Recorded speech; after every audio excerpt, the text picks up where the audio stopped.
Mambo Espresso Talk Today community. Aquaba to the Espresso Talk Today show. Welcome to Espresso Talk Today. I'm Amma Robin, host of this great and groundbreaking podcast show. If you're just joining us today, then I wish you an especially happy and hearty Aquaba, or welcome to the show, and to the Espresso Talk Today community. Our community of amiable intellectuals welcomes everyone, and we discuss everything, from the happy and uplifting to the uncommon and the uncomfortable. Nothing is off the table here. Today's show is part of our financial empowerment series. Today, we are focusing on everyone's favorite topic, repaying student loans. Last month, we discussed applying for student loans. Well, now, this month, we're repaying them. And we're joined again by financial aid specialist Kim Bradley, who is returning to discuss how to painlessly repay your student loans. And yes, it can be painless, particularly if you have followed Kim's advice throughout this process. If you haven't, no worries. All is not lost. This show will definitely help. Perhaps you are trying to repay your loans, but you're having a hardship like an illness or you're experiencing unemployment. These things happen, and these can be difficult. Kim has a 911 repayment option for you. Or perhaps you're probably thinking, didn't President Biden just forgive student loans? Well, yes and no. He did. But the Supreme Court hasn't decided on that, whether it's going to happen. And frankly, I wouldn't rely on this court to forgive student loans. Maybe they'll forgive them for the rich and famous, but that's another story. But I could be wrong about this court. Anyway, Kim agrees with me. Don't count on getting your federal loans forgiven. We're not there yet. We had a great discussion with Kim Bradley today, and she is putting it all out there. So asante sana for joining us today. We are a Black Empowerment podcast show. Black empowerment is financial empowerment, and financial empowerment is Black empowerment, and we're getting empowered together. A big asante sana to financial aid specialist Kim Bradley, who's going to help us get there. Let's get to it, and I'll see you for a few moments after our uncommon conversation. Hey, Mel. Hi, Robin. How are you? I'm good, thanks. And you? I'm doing absolutely great. Great. And you can see I'm having an espresso with a dear friend again, who she says that there is more to say about one of our favorite subjects, loan repayment. You remember Kim? I do remember Kim. Thank you, Kim, for letting me join in on your conversation. Good morning, Gail. It's great to see you both again, Robin and Mel. And I love having these talks. Excuse me. I think it benefits your audience greatly. Yeah, I mean, I'm an espresso addict, and so it's so nice to also be able to meet with, two dear friends, two dear Black women friends who are so knowledgeable about things and who are willing to talk and to give out the knowledge to other people too. Well, in this case, I have a lot of questions. Oh, I should have ate my Wheaties this morning. And you may need a double espresso today. Yes. Okay. But I was gonna ask kind of how we started last time, because I'm still thinking about the Stephen Covey book, the 7 Habits of Highly Successful People, and about this begin with the end in mind. And yes. Last time, we talked about that and about the loan repayment and everything. But this time, I'm thinking about repayment options, and now we're talking about it's really very imminent now. It's not off in the future. It's imminent. And it's really about to happen. And should we have done that again? What should we have thought about or thinking about before applying for loans? To get a student loan, And I should clarify that most student loans are backed by the federal government. So that basically means they are co-signing on the loan if the borrower does not repay the loan. And since they are co-signing on the loan, they get to dictate the terms and conditions of these loans. Excuse me. And speaking about what we should do before then, the first thing a student has to do before getting a loan is to complete the free application for federal student aid, which is the FAFSA, okay? Because that is the pipeline to the federal government money. So when a student completes the FAFSA, they are required to list the schools they want to receive their financial aid application. When they do that, the federal government spits back to the person. Let's just say I put in UCLA. It's going to tell them what the graduation rate is and what the loan default rate is. So that kind of gives the student borrower a clue, if this graduation rate and loan default, which is the percentage of students who do not repay their loans. So if the default rate is high, that's probably not some place you want to be, because that indicates a couple of things. One, that students who graduate or may not even graduate from that school are having a difficult time repaying their loans, or those who do graduate are not getting a sufficient income to repay those loans. So that's something you want to look at when you do the FAFSA. So there's your first clue about student loans. Do I want to take a student loan at this particular school, or do I even want to go there? So what are some of your other options before you get into the student loan realm? Right. A lot of students will often say, where are the grants and scholarships? Because that's free money. You don't have to repay. So for the interest of time, one of the one-stop shops for all things college, how to apply, what type of colleges are out there, scholarships, how to do financial aid, bigfuture.org. That's my go-to for all things college. If you don't know where to start, bigfuture.org. It's a nonprofit. It's a branch of the College Board, which is the SAT people. So it is a reputable company. It's free. They have a lot of contests. So I would recommend starting there. Secondly, when you think about if you know what kind of career you're going to get into, okay, so if you're going to do something as they call the soft sciences, which is a sociology degree or psychology degree, but you're not going to exceed beyond a bachelor's degree, you need to be very conservative in your borrowing, because you're not going to have the type of salary that pays off a lot of student loan debt.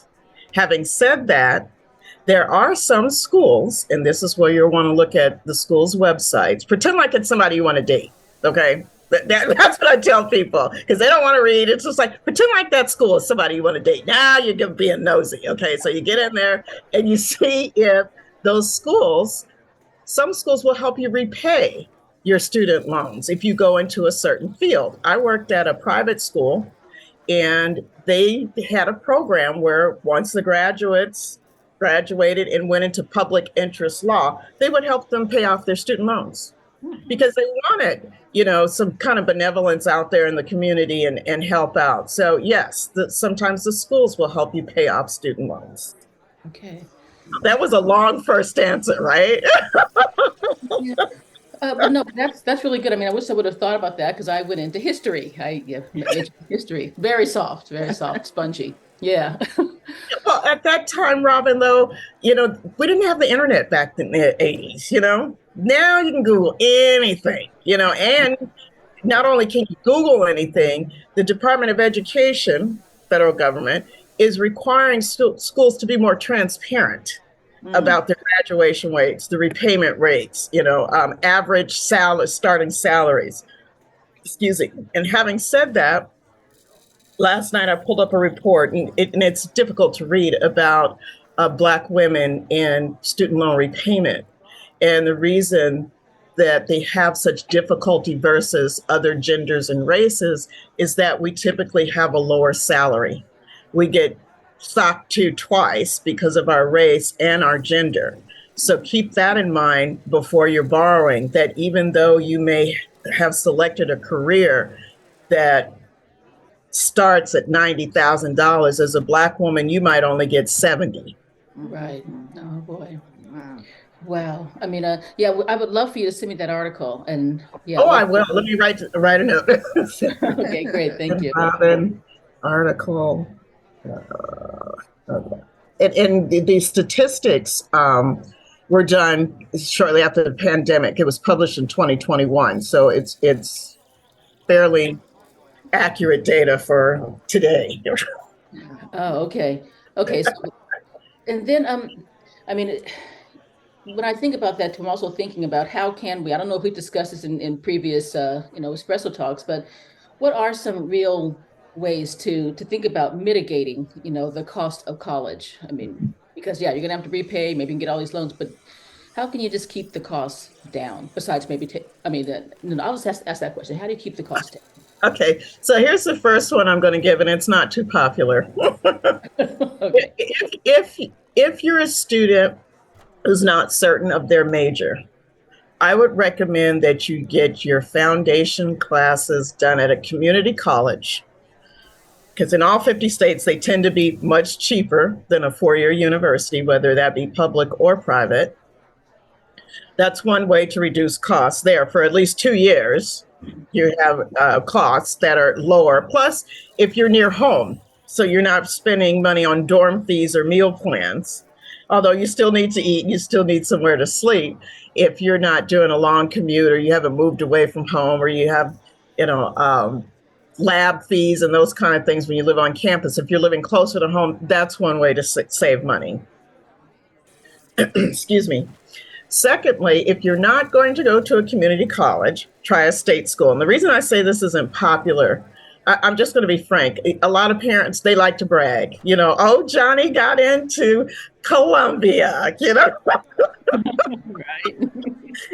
oh, Susie's going to Rice, or wherever, and you mentioned, they'll pull me aside and, oh my God, we can't pay this. Well, have you thought to send Junior to community college or a state school? And it's like, no, I can't brag about that at Thanksgiving dinner. It's like, okay, you're going to have to pay for it later. I have to admit, that wouldn't have been very popular with me either. He had to think, well, gee, I really want to go to UCLA, but to hear instead I'd go to, Diablo Valley College, which is actually a very good school too. Yes. Um, Yes. I would have considered that, Yes. The other thing to consider is to reduce your class load if you're not certain what you want to do, because some students are very certain what they want to do. I want to be a doctor. I have this plan and I need to be in medical school by this date. Some people are not. If you're not, maybe you go half time. But then there's certain loans you're not going to be eligible for too. Is that right? No. Oh, really? Okay. Okay. Yes. For federal student loans, okay, and we'll get into what those are in a bit. For federal student loans, students only have to be enrolled at least half time.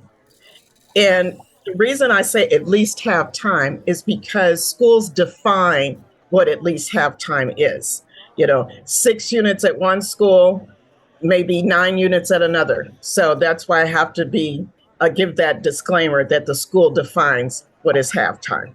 So you want to know what the school's halftime is?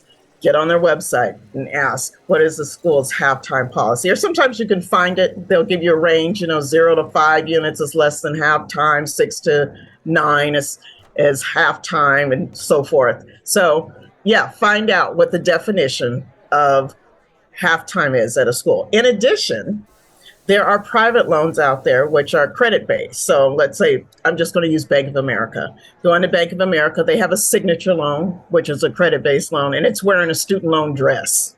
Basically, they're telling you can take this loan for school. Some lenders will allow you to be less than half-time.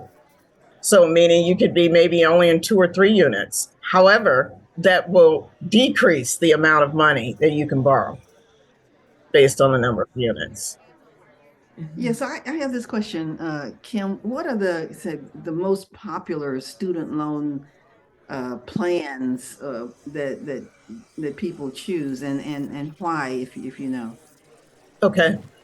excuse me, we're going to go down memory lane out there. So, because for federal student loans, the most popular one, it started out called a GSL loan. Some of you in podcast land might remember that. It was a guaranteed student loan. So that meant when it said guaranteed, is the federal government guaranteed it's going to be repaid. Okay, so they are your co-signer. So that is the most popular one because the interest is not accruing while the student is enrolled at least half time, and there is no repayment required while the student is enrolled at least half time. So you can conceivably go all the way through medical school and not make a payment on a GSL loan. Now, I need to put an asterisk in that because the GSL loan got a new dress and it morphed into a Stafford loan. So some of you out there in podcast land might be aware of a Stafford loan. And the terms and conditions are basically the same, where the interest is being actually paid by the federal government while you are enrolled at least half time, and there are no payments required. Then it got another new dress as it got older, and it was named the direct subsidized loan. Same thing, don't pay payments while you're in school at least half time. Government's picking up the interest for you while you are enrolled at least half time. So that's the first popular one. There may be some students out there who have what started out as a National Defense Student Loan, NDSL loan, that it started with GIs. Yes, I'm dating myself. Okay, so this one is also backed by the federal government. The student has to be enrolled at least half time. The interest on this one is capped at 5%. I'll go back and talk about interest on the others when we get into more repayment detail. This loan is going away, but I'd want to mention it because there may be students who have an NDSL loan. It got a new dress and it turned into a Perkins loan. So that's a second common loan out there. The third one is an unsubsidized loan. It started out as an SLS loan, which meant supplemental loan for students. This one, the interest is accruing while the student is enrolled. The student is responsible for the interest. Excuse me. However, the difference is the interest payments are not required while they're in school. Just recognize that meter is running.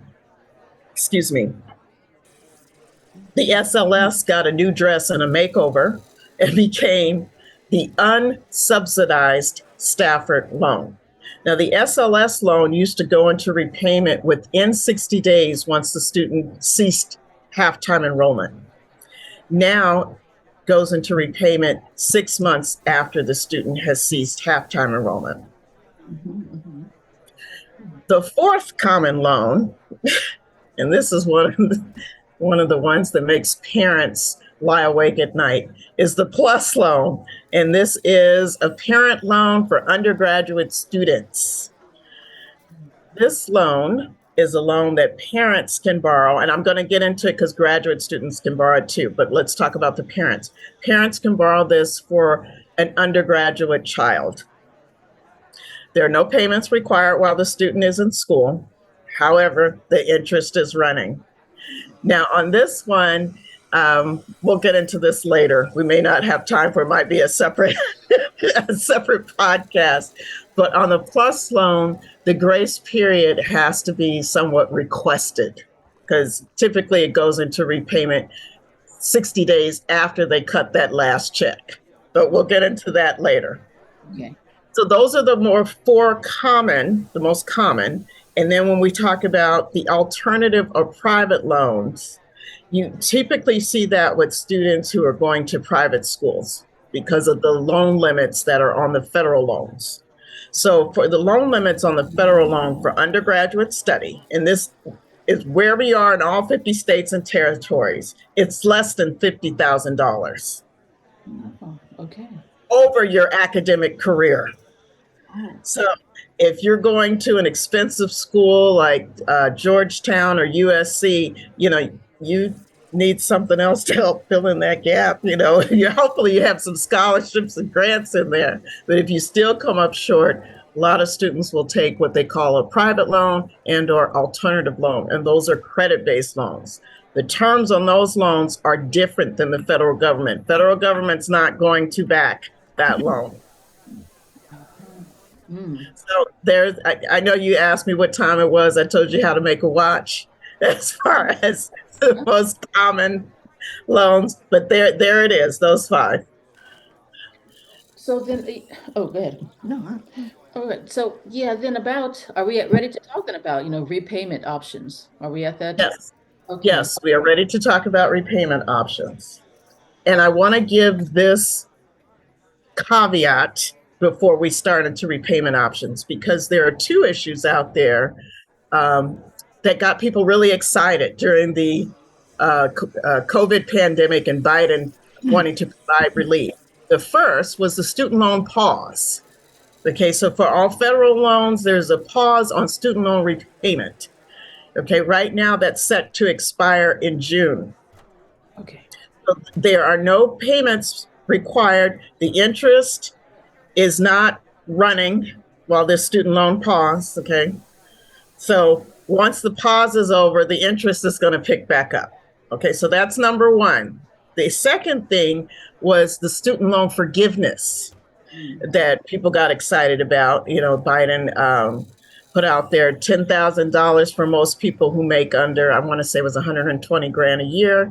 And then another 10,000 for students who were Pell eligible when they were receiving financial aid. Now that one is tied up in the Supreme Court. Okay. So I know a lot of people are wondering what's going on, and some students, we've seen like this rush of students. I'm going to take a student loan now because, one day they're going to be forgiven. This is the first time this has ever happened that there's a proposal to cancel student loan debt in a broad fashion like this. So I don't expect it to happen again. It may not even happen since it's tied up in the Supreme Court. But having said that, please don't be so eager to go out and take a loan thinking that it may be forgiven. Okay. In a broad fashion. There are ways that loans can be forgiven, but nothing in a broad fashion like Biden has proposed. Okay. Wow. Oh, can I ask you about the pause? I mean, is that is that something that's happened before? Or is that very common to happen? No, this is the first time this has happened since I've been in financial aid, and in reading. Historically, this has never happened. Now, I've been in financial aid for over 30 years, and financial aid is not that old. It started like in the early 60s, 70s, so it's not that old. And it started out to help GIs, and it just keeps evolving. So no, never seen the pause, never seen the blanket forgiveness. Okay. Is the pause automatic, or you have to apply for it? It's automatic. Okay. So if you have a student loan, you're automatically on pause right now. Federal student loan. Federal student loan. Devil's in the details on that. And then I'll just recap for the audience. The federal student loans are your subsidized Stafford, your GSL, your direct subsidized loan, your unsubsidized Stafford, direct unsub loan, and plus loans are on pause. And NDSL loan, Perkins loans, those are on pause. So those 4 federal loans are on pause. Okay. Okay. Until June? Is it right now? I'm sorry? Is it until June? When June, the end of June, whatever, June 30th. I want to say. Okay. All right. I'll look it up right now. I'm certain it's June 30th. Dun, dun, dun. I've gotten really lazy about remembering things. I've taken the Einstein approach, not remembering what I can look up. Nothing wrong with that. Yes, June 30th, 2023. Okay. That's when it's set to expire. Okay. So now, student loan repayment. Let the games begin. Yes. So there are several Now, I also want to give this disclaimer that these repayment options are fluid. And the reason I say that is there's some things that Biden wants to change on some of these options. So what may be discussed today may not be true tomorrow. Okay. All right. Having said that, for those students Robin mentioned, some students may be in a panic and need 911 rescue. Okay, so here's the 911 student loan rescue. This is, again, only for federal student loans. Visit this website, capital S, student, you're going to spell out student, aid.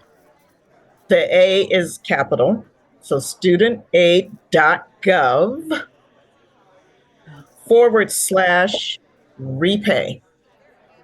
And that'll just drop you into all things repayment. Okay, great. Okay, so let's talk about what's there.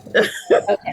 Okay, so the first repayment plan, and this is something, it's a automatic. You don't have to ask for this. This is the payment plan that all student gets. It's called a standard repayment plan. Okay, and this is for direct subsidized loan, direct unsubsidized loans, subsidized Stafford loans, unsubsidized Stafford loans, direct plus loans, and FELP plus loans. Those are all federal. Okay. Okay. The time you have to pay this loan is up to 10 years. So whatever you borrowed needs to be repaid within 10 years. The lowest monthly payment possible is $50 per month. It's done on a sliding scale. The more you borrow, the higher your student loan repayment. Very straightforward. Now, student loans that I mentioned, with the exception of the plus loans, 6 months from the date that you cease to be enrolled at least half time or the date you graduate. So 6 months, they give you to find a job, get settled, interest is being picked up by Uncle Sam, okay? And then once the 6 months is over, the interest starts to become your responsibility, the borrower. So any questions on the standard repayment plan? Well, I have a question. So during this 6-month period, suppose a person decides, well, I'm going to go to graduate school, then and they still need money for that. So how does that work? Okay, so let's say over the summer, junior graduates in June. And then over the summer, he realizes, oh yeah, I did apply to grad school. I'm going to go ahead and go. Okay, so junior should have done the FAFSA again. Okay, so let's start there. Anytime you want a federal student loan, you must do the FAFSA. That has to happen every academic year throughout the life of your academic career. Okay, so he starts there with the FAFSA, does a due promissory note. Now the loans from undergraduate, as long as juniors enrolled at least half time in grad school, those loans go back into a deferment, what is called in-school deferment. So the federal government's going to pick up that interest again. If it's a subsidized Stafford, direct subsidized loan, GSL loan, the federal government's going to pick up that interest rate, that interest that's accruing for you while you're in graduate school. Okay. Oh, that's good to know. That is very good to know. But you go to graduate school, you get your master's degree and say, my gosh, I think I really need a PhD. So you keep going. So Right. Does that rule apply? Yes, it still applies when you're going on to that PhD. Same thing, must do that FAFSA. The interest is still going to get picked up by the federal government while you are enrolled at least half time in your doctorate program. Mm-hmm. Wow. Okay. Yeah. That's very interesting. Yes. Okay. Yeah, I'm sitting there on pins and needles. I'd really like to know, because I'm thinking $50 a month is the minimum, the 10-year plan and all of this. Yeah. Let's do it. I do want to mention, because I don't know if I've mentioned out there, the interest rate. So for those students or audience members, excuse me, I need to take a drink of water. Mm-hmm. we're not familiar with some of the interest. Well, what are the interest rates out there? Right now, excuse me, for the subsidized is 4.99%. And these cap at 8.25. Okay. For the unsubsidized loans, it's 6.54%. And then for the plus loans, it's 7.54%. And I will get back into how you can know what you have and where to find this, yada, yada, yada. Okay, so the next repayment option is what's called a graduated repayment plan. Excuse me. Graduated. Now, these also include the federal loans. This does not include the private loans.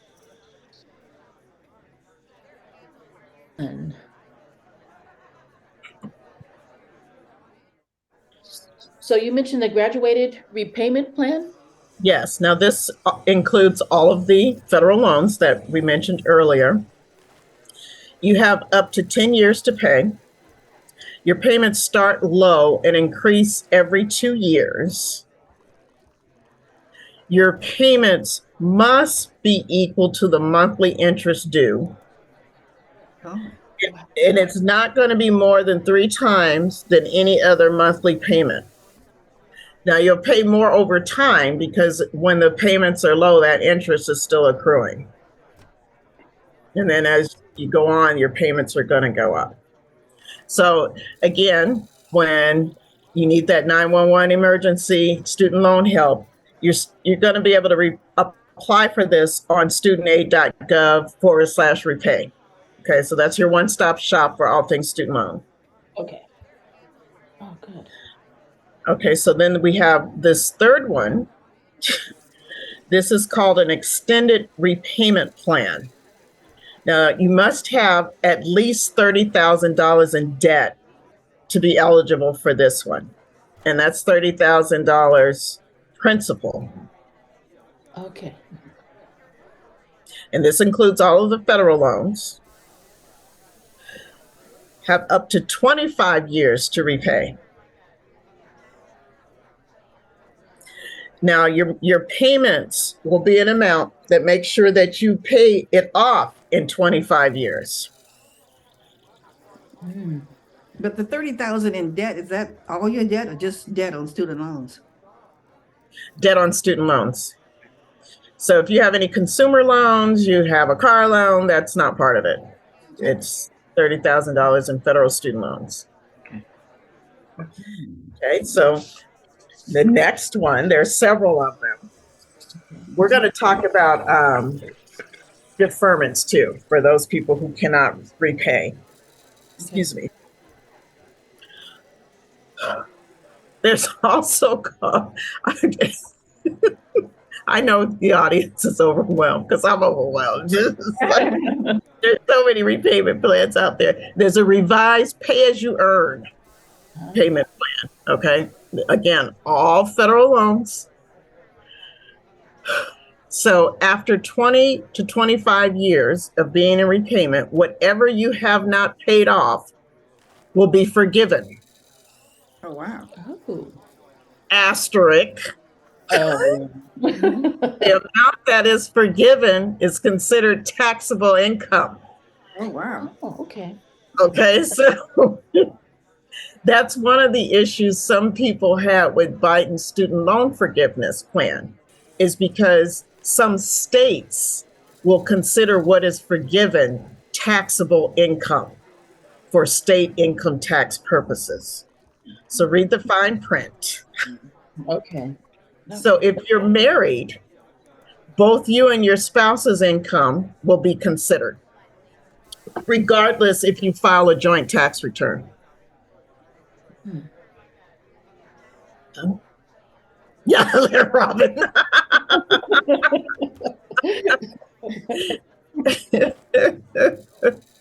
Okay, so then the next one is pay-as-you-earn repayment plan.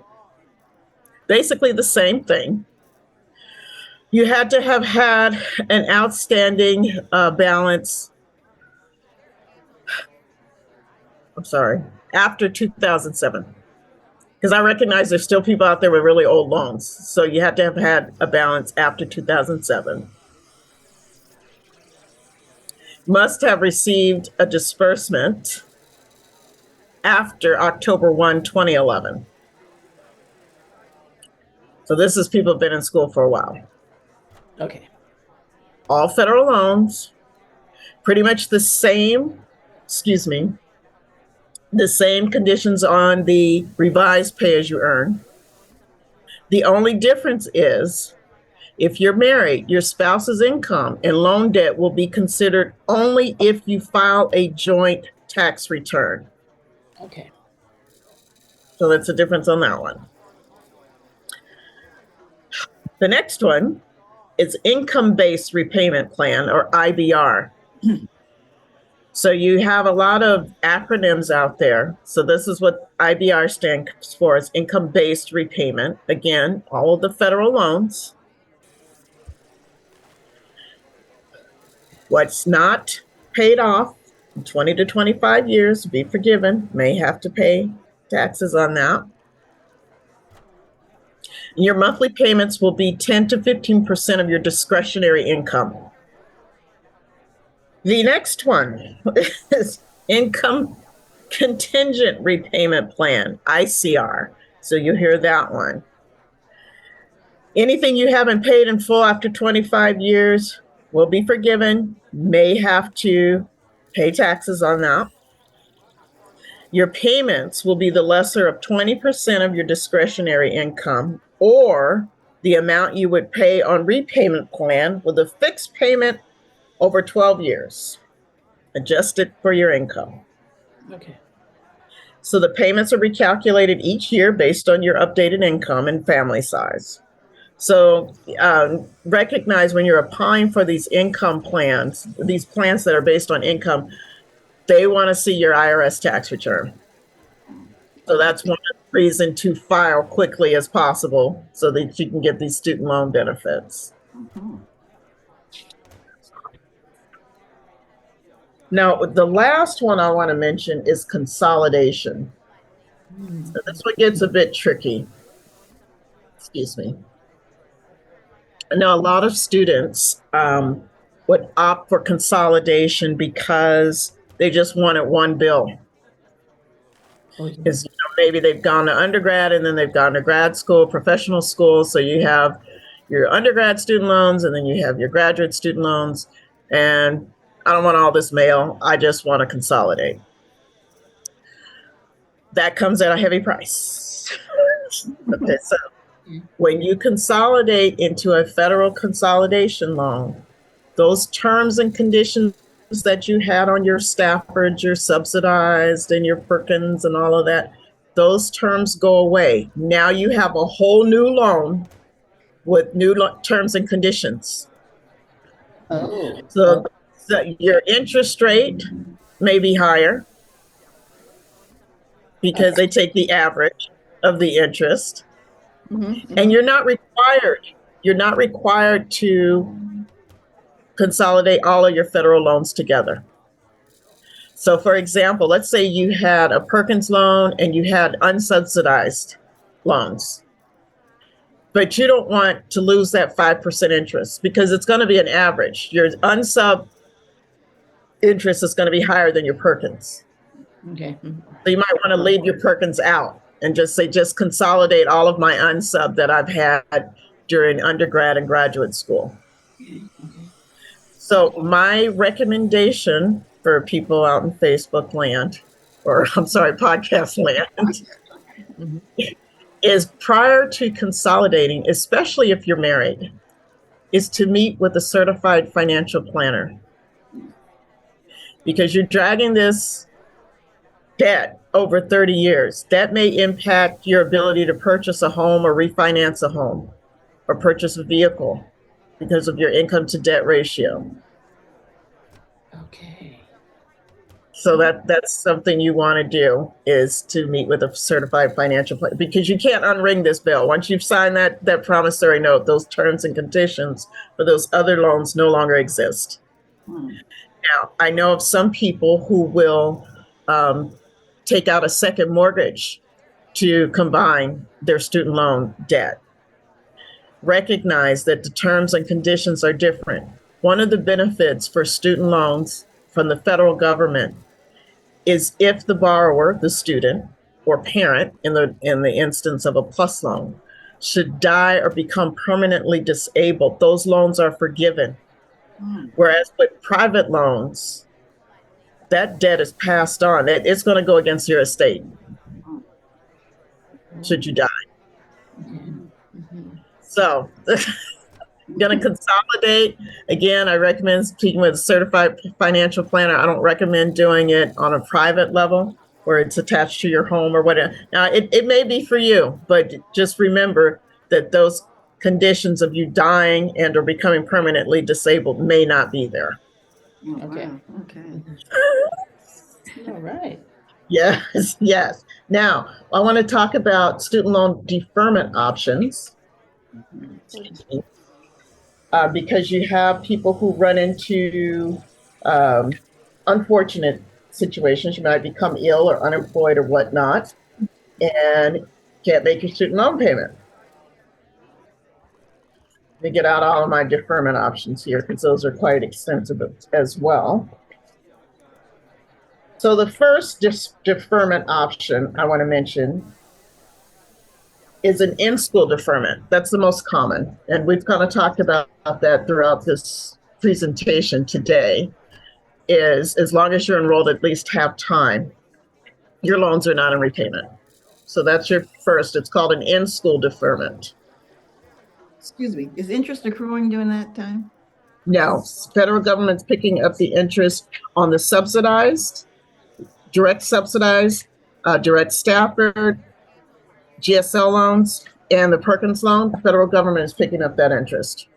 Thank you. For your unsubsidized loans, unsubsidized direct, unsubsidized Stafford, your PLUS loan, the meter is running on your interest in in-school deferment. Then you have something called an unemployment deferment.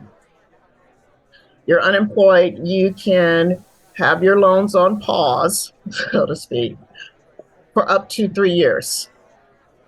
However, everything comes at a price. You have to show you're looking for a job. Then you have, if you unfortunately get cancer, there is cancer deferment while you're receiving cancer treatment. And that one, I believe, is up to 3 years.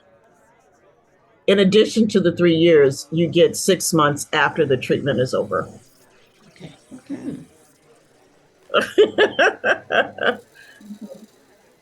Okay, so then there's also a deferment called an economic hardship deferment. And this means if you're receiving things like welfare, temporary assistance for needing families, or you're working full-time and you're 150% below the poverty level, or you're serving in the Peace Corps. Peace Corps. Economic hardship deferment. Then you have military service and post-active duty. You also get 13 months following the completion date of active duty. And you're asking, well, how do I apply for this? That same studentloan.gov repayment, it's all there, okay? You also have a graduate fellowship deferment. So if you're in a graduate fellowship program, your loans are on deferment. Now I want to talk about public interest loan forgiveness, because that one, it's become a political hot potato. So that's one of those things where it may be true today and not true tomorrow. So you want to pay attention to the news on this one.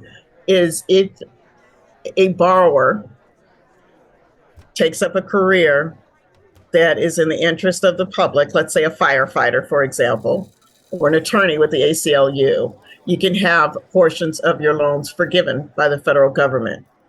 In addition, if you go into some teacher shortage areas, for Title I schools, these are schools where most of the students receive free lunch. If you teach at some of these schools, some of your student loan debt will be forgiven. How do I apply? studentaid.gov/repay. Mhm. And you said forgiven then too. Forgiven. Forgiven goes away. Somebody else pays for it. Now, at one of the private schools where I worked, where they did public interest loan forgiveness, they would also pay off some of the private loan debt. So, in addition to students getting it reduced from the federal government or forgiven, the federal loans, the private school would then step in and say, we're going to take care of some of these private loans, credit-based loans, if you go into public interest. Now, granted, some schools may have stipulations where they don't pay it off right then and there. You know, you might have to have worked in it 3 or 4 years before they pay it off. Oh, yeah. And then it's kind of a wipe clean thing, or do they pay just a portion of it, or it just depends? It depends. Read the fine print. Okay. Okay. But aren't there private employers that sometimes have as part of their benefit package? Yes, absolutely. There are a lot of private employers will pay off some of the student loan debt. And then going back to what we were talking about earlier about some ways to not get student loan debt is some employers will pay for you to go to college. And oftentimes, however, they won't pay it until you produce a passing grade. So remember that. Oh, wow. Yeah, or do you have to keep a certain grade point average too? I wonder if that's throughout your study for those employers. Yes, some of them are very strict. I remember learning of one where you had to have at least a 3.5 GPA. That's very strict. Yeah. Yeah. I do believe, though, if my memory serves me correctly, that employer was in the STEM arena. It's like, yeah, there's not a lot of forgiveness for not being accurate. So, yeah, I can see why they want a GPA 3.5. It makes sense. Yes. You ain't gonna get out here and blow up one of our rockets. Right.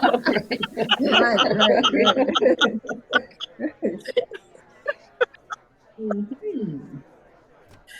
Wow. Okay.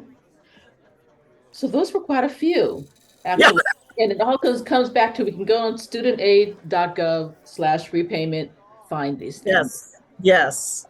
And again, I would strongly encourage the listening audience, when you're considering schools or you're already enrolled in a school, start poking around on the website, see what's out there. Sometimes these things aren't publicized well, you know, so start poking around. Oh, there's actually one thing that I did find on this. I'm sorry, it's going back to Big Future. Was that there were certain things I couldn't get into until they said, your senior year in college, that kind of thing. Did I make a mistake, or is that really true? How it is that they gradually let you into all of the services, or can you get all the services from day one? They gradually let you in depending on where you are.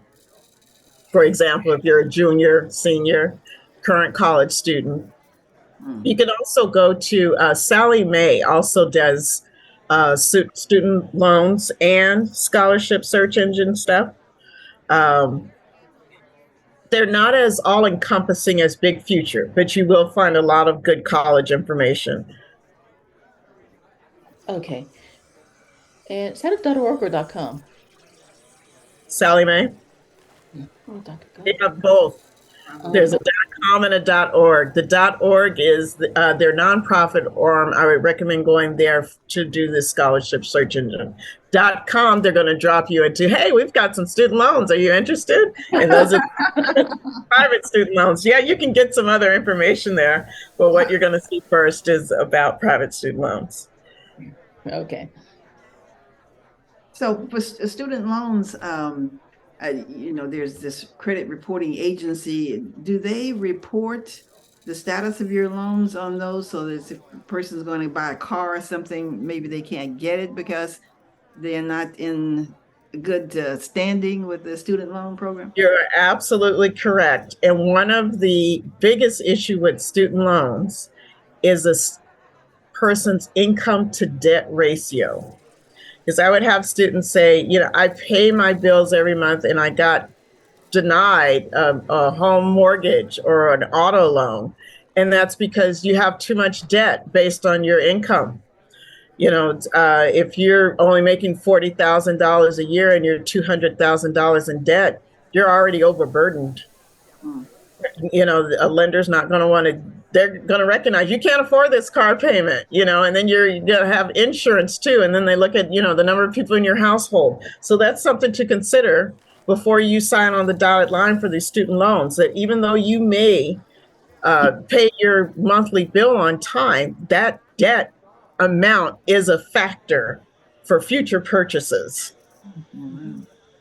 What about parents? I mean, if they co-sign the loan, come out on their credit report too. Mom and dad, before you get those plus loans, please go see a certified financial planner. One of the bigger problems with parents and student loan debt when they're taking these plus loans is they can't retire. So even more so than making a purchase of a home or a vehicle or whatnot is, can you retire and make these student loan payments? So please, before you sign on the dotted line, mom and dad, see a certified financial planner, and please don't sign on the dotted line for Junior if he's not a good student. Because regardless if he finishes or not, you're on the hook for that money. So make sure, Junior's going to med school or he's going to the best MBA school. And you're going to sign for a plus loan, a lot of money, because that is the biggest problem, is retirement. Oh, wow.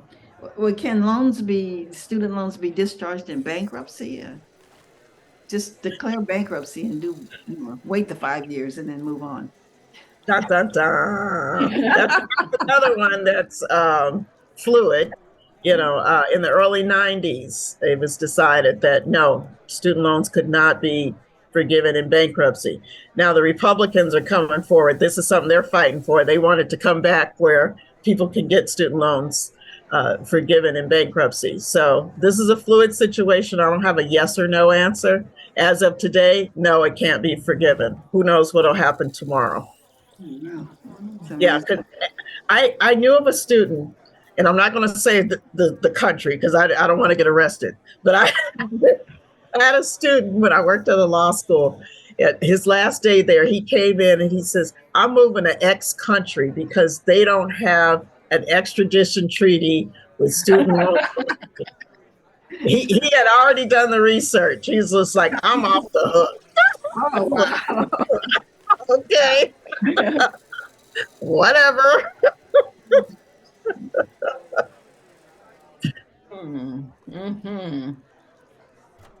So we're back to that first question. I mean, is there someone that can, help you through, and the parents through this maze before this ever gets started?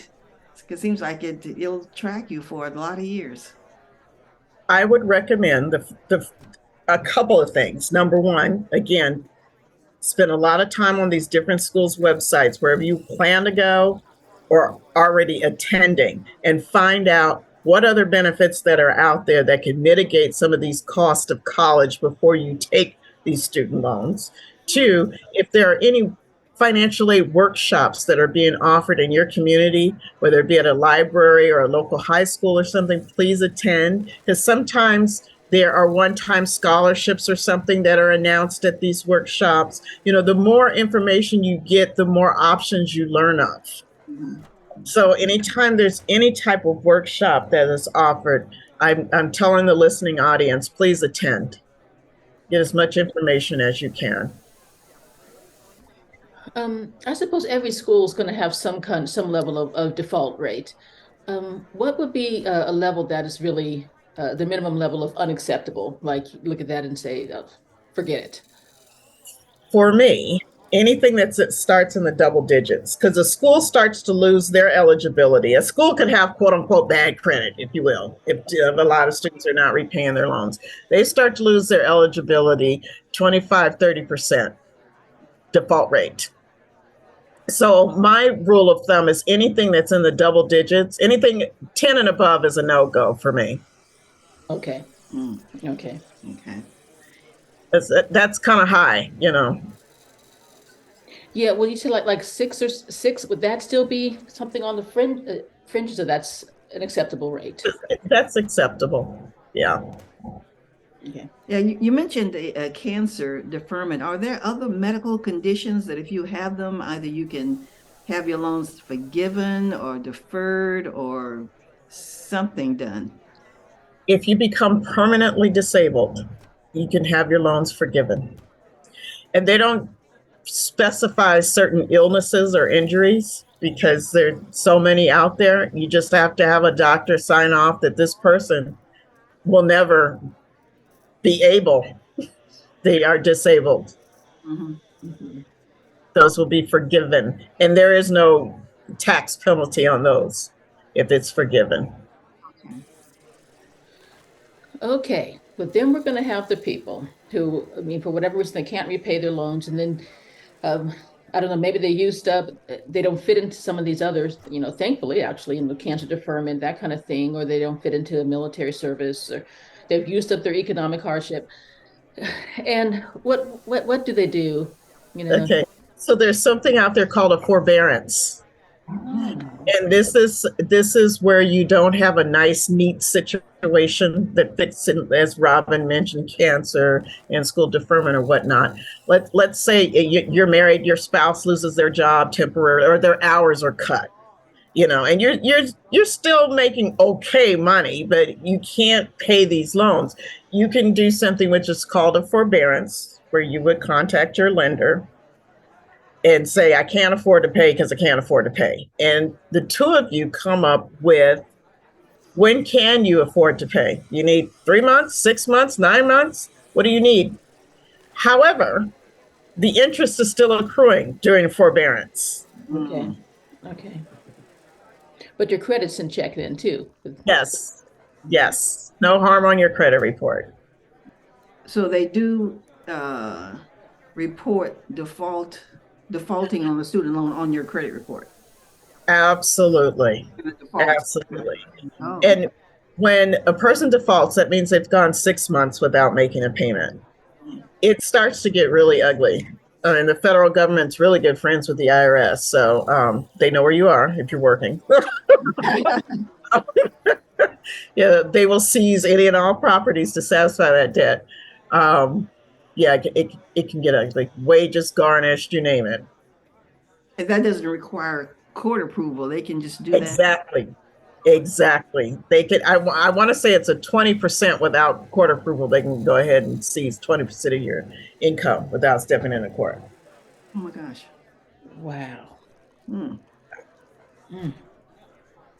Yeah.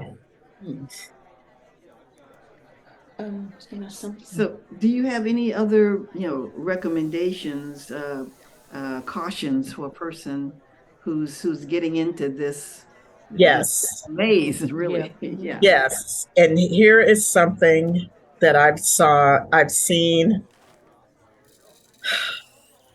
You can tell it troubles me. I can't even get it out. Now, granted, I've seen students from all walks of life do it. Okay. However, with Black folks, it's difficult for us to recover. And here's what I've seen. Here's the backstory. For student loan borrowing, it often is done for living expenses.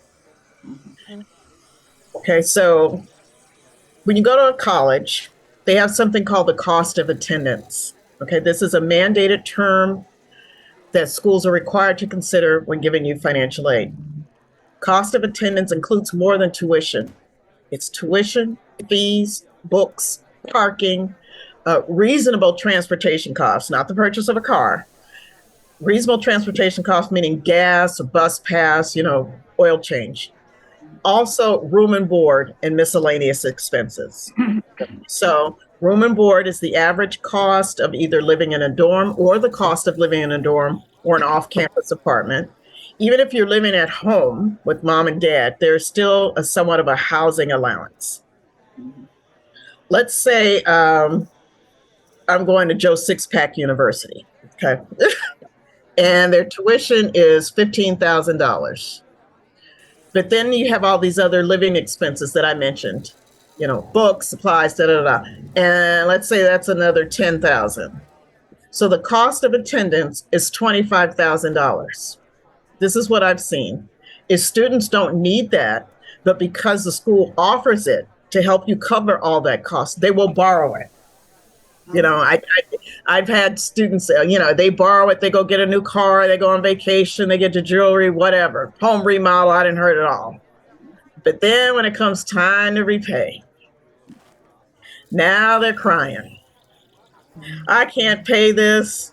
You know, nobody told me. I didn't know it was going to be this bad. You know, unfortunately, because our earnings are lower as Black women, we cannot recover from these poor choices as well as some of the other races. So just because you can borrow doesn't mean you should borrow. Okay. This is like getting a tattoo, you know?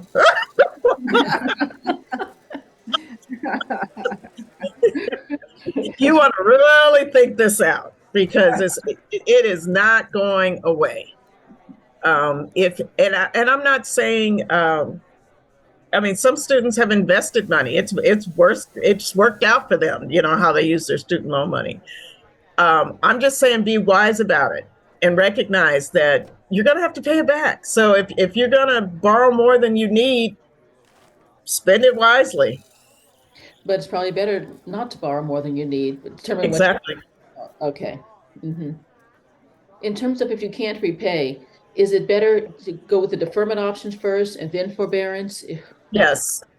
Okay. Because with the deferment options, the interest is being picked up by the federal government on the subsidized and the Perkins NSLDS loans. Okay. And you typically get longer in a deferment than you would a forbearance. Oh, okay. Yeah, because again, the forbearance is something you negotiate between you and your servicer, you know, of how long you're not going to make payments. With a deferment, like the cancer or whatnot, you know, they give you the flat three years. Mm-hmm. Okay. Wow. And I mean, I noticed when you know, we brought up the deferment, your voice changed a little bit, and I was thinking, oh wow, I mean, you come in asking for this, do they really? I mean, is there really a hostile kind of environment, a hostile situation here, or what? For deferment? Let's do both. Let's do deferment. Okay. For deferment, no, because that's a given. That's built into your promissory note. And that's something I should have mentioned early on, is that when you take a student loan, you have a promissory note. All your terms and conditions are there, okay, of under what terms you don't have to make a payment and at what terms that promissory note can be accelerated for payment. In addition, once those funds are released, students are given something which is called a disclosure statement. And again, this is how much we've loaned to you. This is the interest rate. This is the fees we've taken out. This is the terms and conditions in which you don't have to make a payment. So it's a given. It's not something that has to be negotiated. Forbearance, probably the reason my voice changed on that one is it tends to be overused and it hurts the borrower because the interest is still accruing. You know, if you only need 2 months, don't take 6. Okay. Okay. Mm-hmm. Well, you might not know how much you're going to need, but right. Well, and let's just say they give you 6 and you only need 2. You can call your lender back or your servicer back and say, I'm going to resume payments now. You know, you can take me off of this forbearance because you may need a forbearance again in the future. You can't keep going to this. It's like, what is it now? You know, your grandmother's died for the 8th time, you know.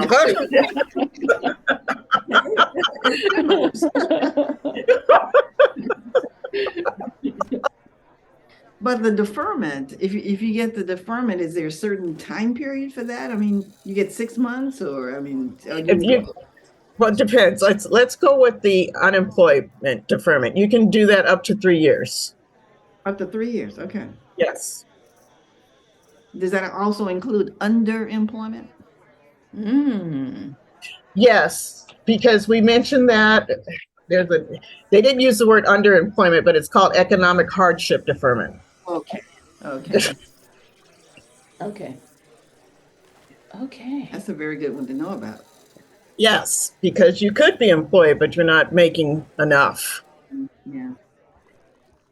And for marriage, do some people think about that before they get marry somebody? How much student loan debt do you have? It's funny you should say that, because that is something that we often, especially on the graduate school level, it's time for full transparency. Mm-hmm. Can you go into a student, what is it, studentaid.gov and look up somebody else's? Well, you can check their credit report, I guess. Yeah. No student loan. Right. Yeah. Income debt ratio can't Right. be more than, yeah. Yeah. Okay. Well, is there any other final advice you'd like to give about this issue?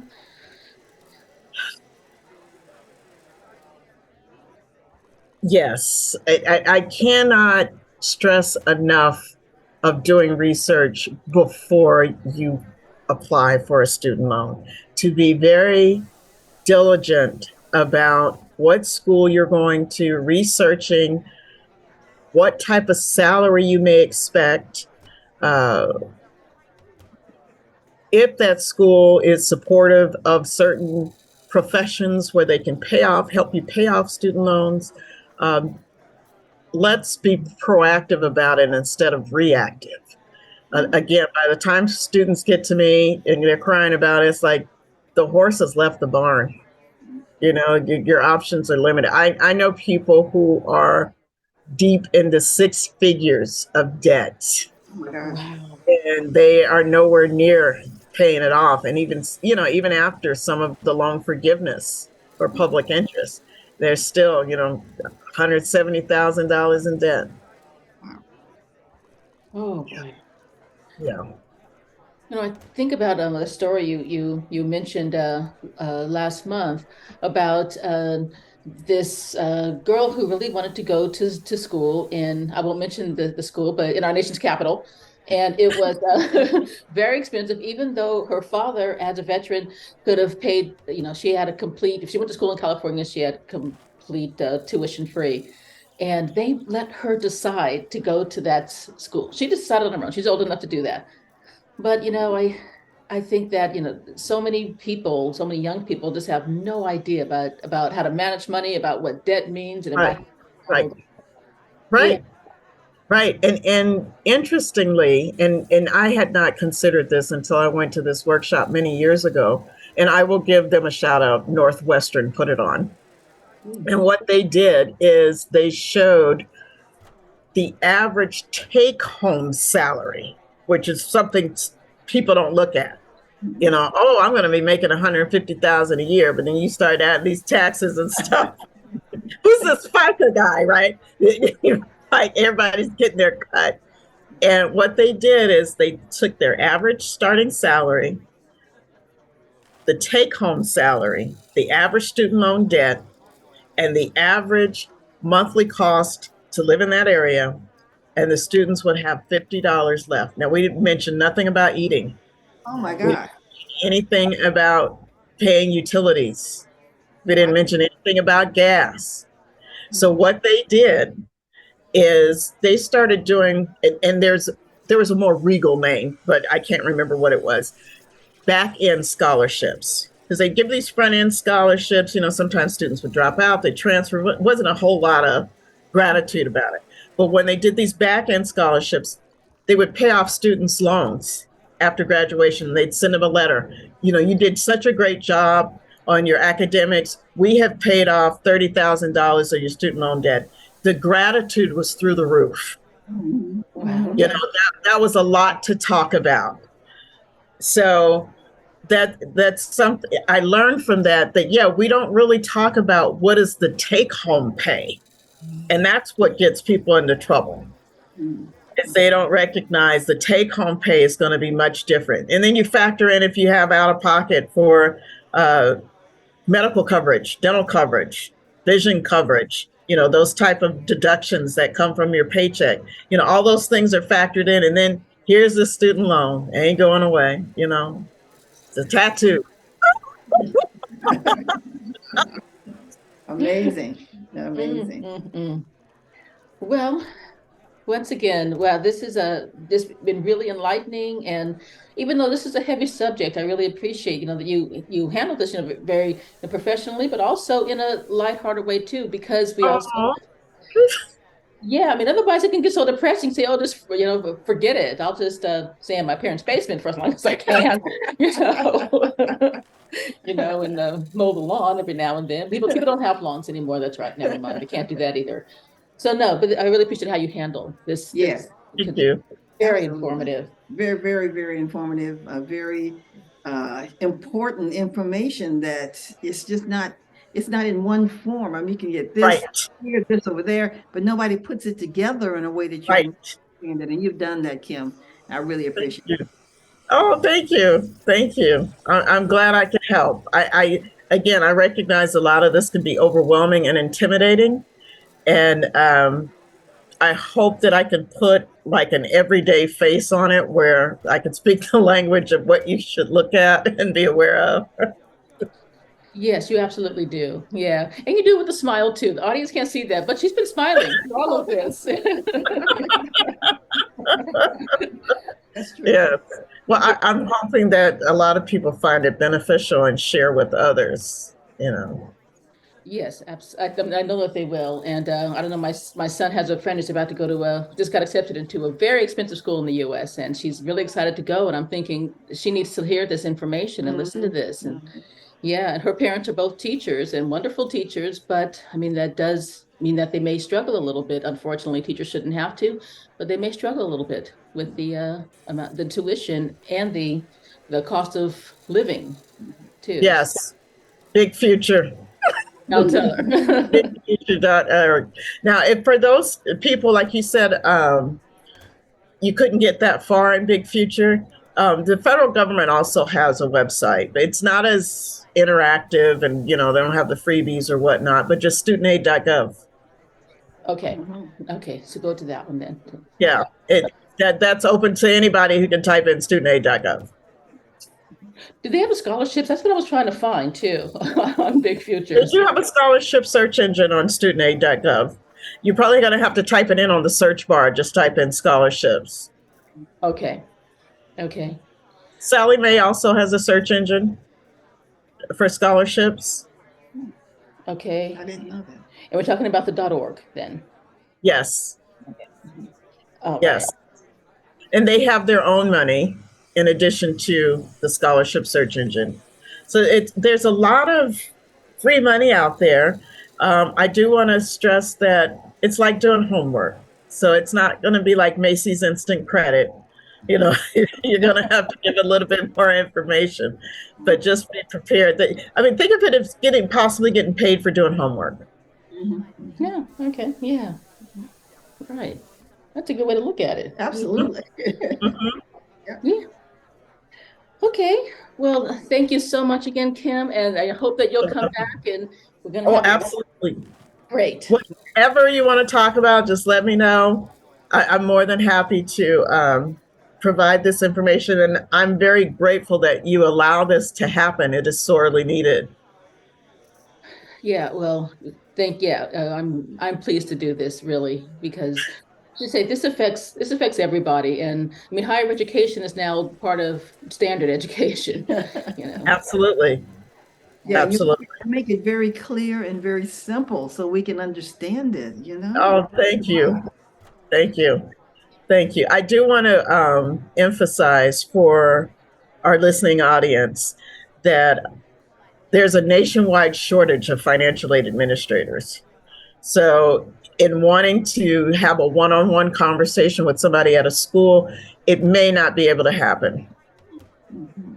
or happen as quickly or as long as you want. Mhm. So if you do want to meet with someone, my recommendation is to do as much research as you can before you meet with them, because there's nothing worse than sitting across from someone that says, "Tell me about financial aid." Oh. It's kind of like saying, "Tell me about Costco," Yeah, right. You can't. right? So have know about something, have read something. So at those college fairs, are financial aid specialists usually there, or? For four-year institutions that are expensive, yes.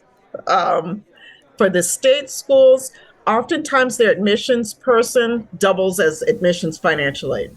So they'll have some knowledge, but they may not have a lot of inner working knowledge. So you may want to ask before you start asking financial aid questions what their specialty is, because they may just have a cursory understanding of some things. Okay, okay. And again, we just assume that they know all of this, and They don't. they might not. Yeah. Yeah, right. Yeah, yeah, yeah. They just may have a cursory understanding. Okay. My advice on that is whatever is being given out at a college fair table, take it. What do you mean? You mean like Brochure. pamphlets? Brochures, pamphlets, bookmarks, whatever. I always take the pens. I do. So if they had shirts out, I would take those too. Yeah. But okay, no, that's helpful to know, because you never know at these college fairs how much information people are going to have. You'll only have a few minutes with them, but Right. Right, right. And that's why I say take whatever they're giving out. okay. Okay, well, I'm happy to buy another espresso soon. And yeah, and Asante Kim, I really appreciate it. And Asante Mel too, for your great Thank you. questions. Thank You're you. welcome. This is always a treat. I'm excited to know what you're going to want me to talk about next time. Woohoo! You'll be Happy to do it. surprised. Yeah. Yeah, 'cause you may find that, some stuff we need to dive deeper in, and I don't have a problem with that. Okay, yeah, good. Thank you. Okay, Absolutely. Thank you. see you soon. Okay, bye-bye. This ends today's discussion about repaying student loans. Jumbo community, it's Amma Robin again. Wow, this was an interesting and amazing experience with Kim Bradley, wouldn't you say? She really brought it. Don't you agree? And I know you thought that a discussion about repaying student loans would be boring, didn't you? Now, no worries, I get it. But this show was anything but that. And that's why we're so lucky to have a sister like Kim Bradley here to teach us about repaying student loans, your loan repayment options, even during an emergency like a health problem or the dollars just ain't there problems. And Kim is not shy about giving you this information, even the bad news and the difficult stuff, and how you should not get enticed into a situation that you just can't painlessly get yourself out of. Kim stayed positive, reassuring, and realistic, and that adds up to empowerment for me. Kim mentioned several websites that are helpful. They are on the website in the show notes, and you can find this information at Espresso Talk Today on the Habari page. That's the information page. Don't hesitate to use these resources. And I want to give a special shout out to bigfutures.org, because they offer a scholarship every single month. The scholarship is pretty huge too. So go there every month, unless you just don't need $40,000 for college. So remember, bigfutures.org. It's on the Habari page on the Espresso Talk Today website. Asante Sana again to financial aid specialist Kim Bradley for generously donating her time, her energy, and expertise to us and to you. And Asante Sana to you for showing up and staying with us. We appreciate you and your presence and your continued support. You really are the reason that we do what we do every single day. And you can join us every day to discuss these issues on Instagram at Ama Robin L. That's the letter L. Check out my profile, leave your questions, comments, reflections, and just about anything you want to say. I want to hear from you, and I'm definitely here for you. And if you think other people would be interested in this Black Empowerment podcast show, then please send it to them. We got to start talking about these issues, and we got to keep talking about them. And if you do want to keep discussing or just reading about these issues, then you should definitely subscribe to my weekly newsletter, The No-Mo Beat. We discuss lots of different issues there, so you can get your dose of Black empowerment every single week. It's never a dull moment, but there are lots of growth moments. You can subscribe at the Espresso Talk Today website, espressotalktoday.com, or on Instagram at Ama Robin L on my profile page.